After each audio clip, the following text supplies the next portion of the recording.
Kamusta mga chong? Kararating lang nung aking parcel from Shopee. Ito yung pinakahihintay ko na case ng GoPro Hero 5 natin. Yung Ulanzi V2. So buksan natin to ngayon na mismo.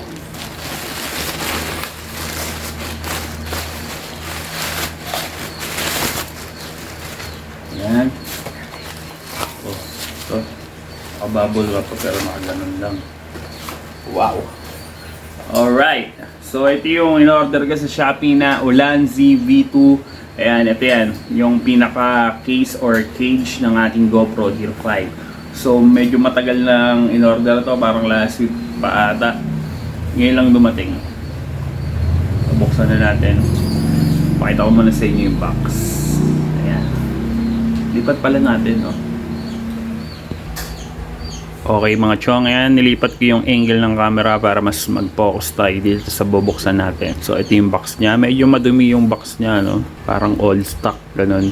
Ayan. O, a small brand focusing on phone photography. Phonography. Ulanzi, tas ito, likod. Made in China siya. Vlogging case for GoPro, compatible with GoPro Hero 5, 6, 7, black. Sa ilalim, Ulanzi. Taas, Ulanzi. Ayan yung harap. So, buksan na natin. Mabilisan lang to. Bigyan pala natin ng flash.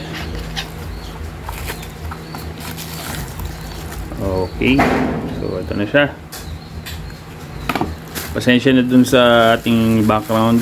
Medyo magulo at excited lang kaya hindi na ako nakapag-ayos. Ayan, naka-bubble wrap. Tsaka na. So, ito na yun. Ulanzi V2. So, sliding siya. Ano ba to? Pati natanggal yung lock. Yun. Ganyan natanggal yung lock.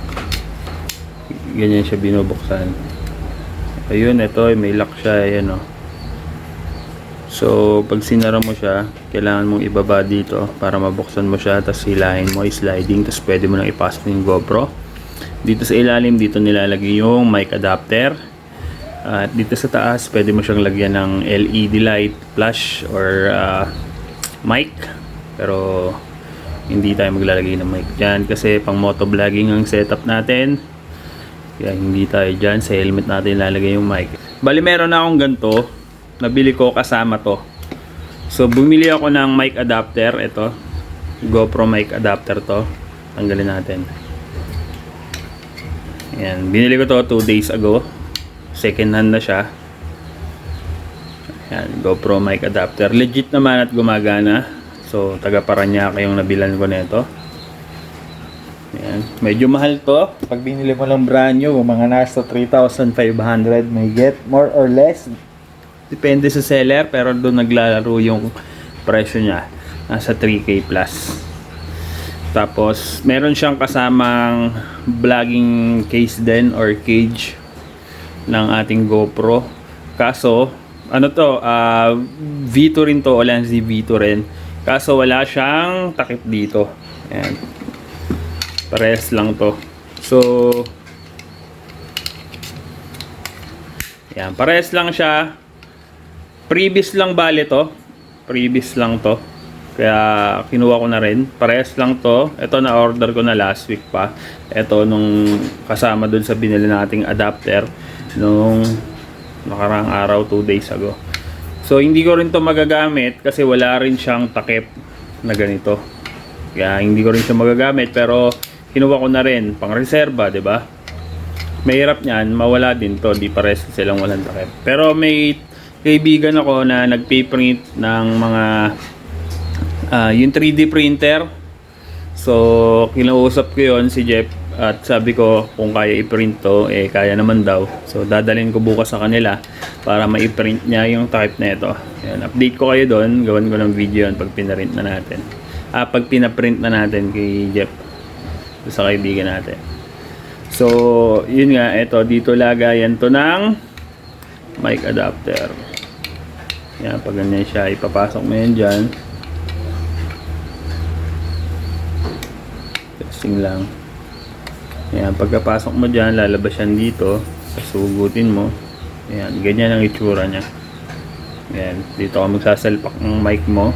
Ayan, dalawang klase yan.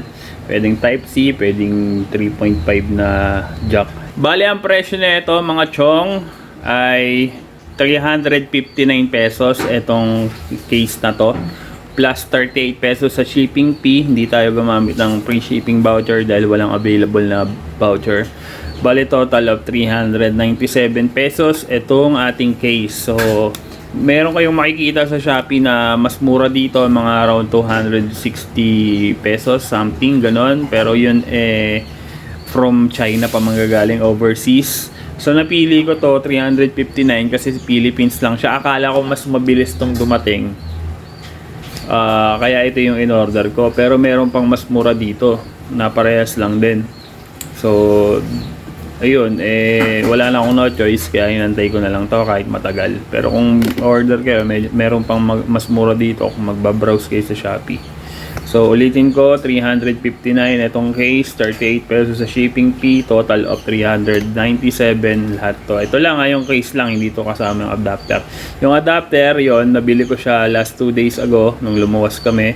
Sinabay ko na siya, nakita ko sa post sa Facebook group ng GoPro. Nabili ko siya ng 1,500 pesos at meron nga siyang freebies na Ulanzi V2 rin na walang takip. Ayan, ito.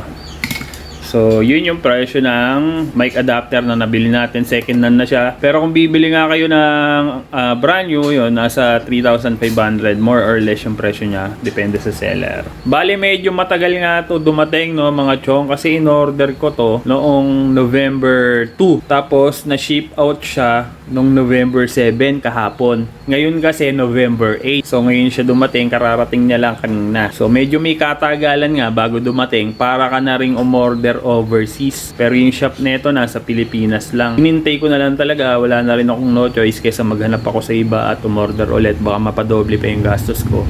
Pero ito, dumating naman, kaya okay na rin to. At makakapagsimula na ako ng aking motovlogging. Yan.